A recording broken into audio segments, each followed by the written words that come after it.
Assalamualaikum warahmatullahi wabarakatuh. Perkenalkan, nama saya Khalif Alvito dan Irwansyah dari kelas TFRP 24 CNSD.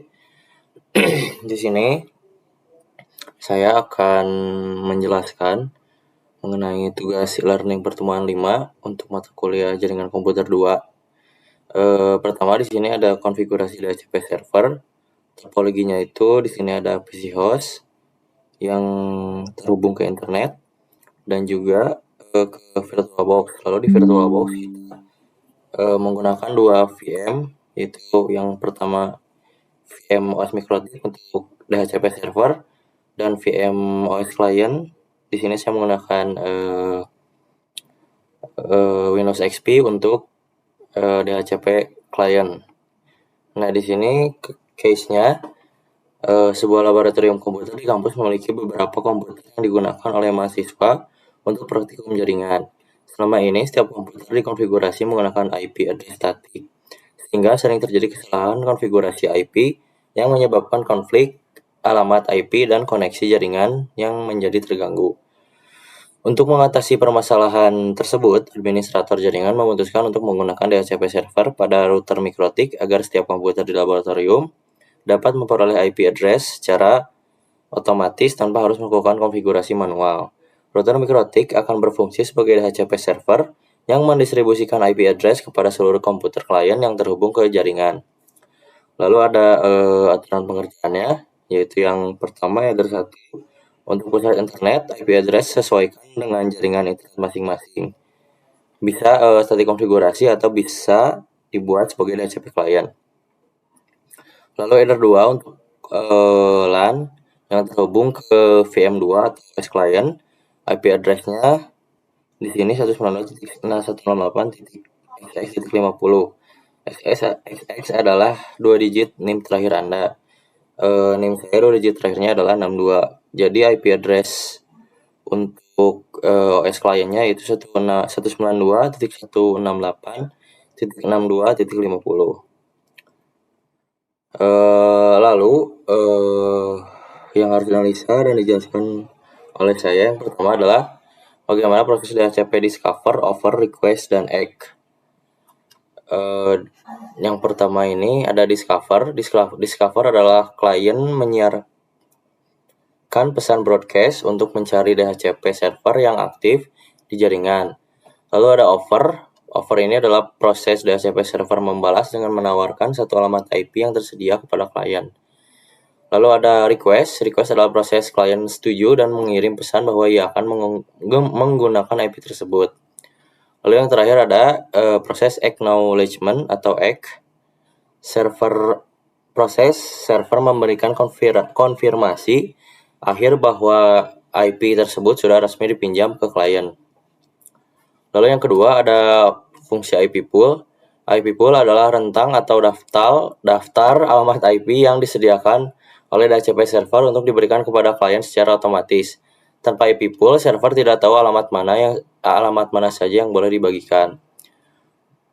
Dan yang terakhir ada fungsi firewall NAT atau NAT, Network Address Translation, yang berfungsi untuk menerjemahkan IP address lokal atau private agar bisa berkomunikasi dengan jaringan luar. Dalam tugas ini, NAT digunakan supaya klien di header 2 bisa ikut merasakan koneksi internet di header 1. Lalu selanjutnya adalah membuktikan dan uji coba hasil dari penjelasan yang telah saya jelaskan tadi. Pertama kita masuk ke PC client. Sebelumnya saya sudah mencoba ping sebentar.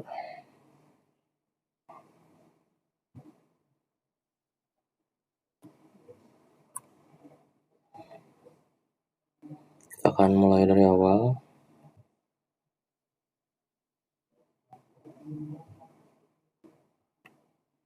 Oke, kita coba ping ke Google dengan 888. Sudah berhasil. Lalu selanjutnya kita coba ping ke google.com.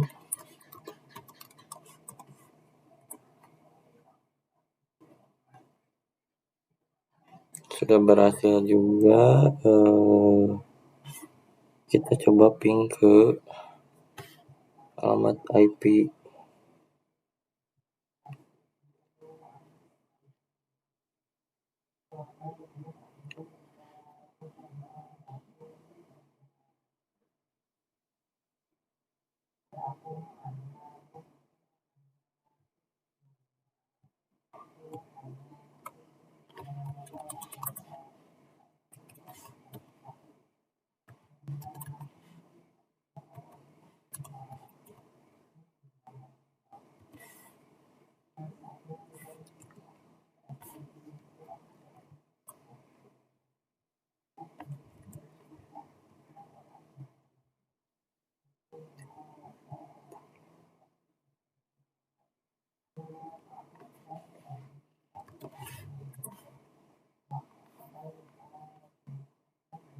Oke, sudah berhasil juga.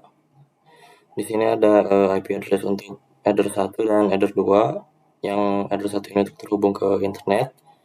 Lalu yang header 2 untuk terhubung ke LAN atau untuk PC client. Lalu di sini juga ada DNS. DNS-nya ini sesuai dengan IP yang terhubung ke device. Lalu ada apa ya? Ini rootnya.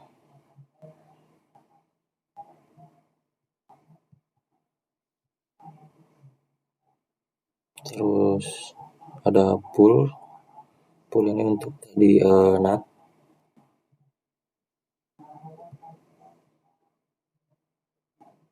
Lalu di sini ada NAT rules yang sebelumnya sudah saya buat. Mungkin cukup sekian yang bisa saya jelaskan. Terima kasih atas perhatiannya. Wassalamualaikum warahmatullahi wabarakatuh.